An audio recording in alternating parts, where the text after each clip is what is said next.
मुचुकुंद सोमनाथ मंदिर सकालू सकालू बाहरी पड़ू जगतसिंहपुर सोमनाथ हाटे थिबा पुराणा शिव मंदिर चंद्रकर अन्य नाम सोम तेणु सोमकर नाथ होउछंती सोमनाथ। चंद्रदेव एठारे महादेव को पूजा करथिले बोली कुहा जाय। द्वापर जुगरे मुचुकुंद एठारे शिवलिंग प्रतिष्ठा करी तपस्या करथिले तेणु महादेव को एठारे मुचुकुंद सोमनाथ नाम पूजा करा जाय।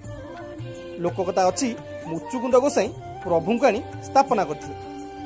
सोमनाथ महादेव एठारे पाताल फुटा अलका नदी कूल बड़हाट मझिरे प्रभु पूजा पाती। जागर और मकर मेला हजार हजार लोक भिड़ जमे। कहुए प्रभु एठारे जेतिकी शांत सेतिकी अशांत मध्य। समय मिलले दर्शन पाई निश्चय आसतु। जय मुचुकुंद सोमनाथ। फुल वीडियो पाई बाहर यूट्यूब लिंक अच्छी जाई देखि परिबे। एमिति सब मंदिर विषय जानिया पाई दया करी फॉलो करदेवे। नमस्कार।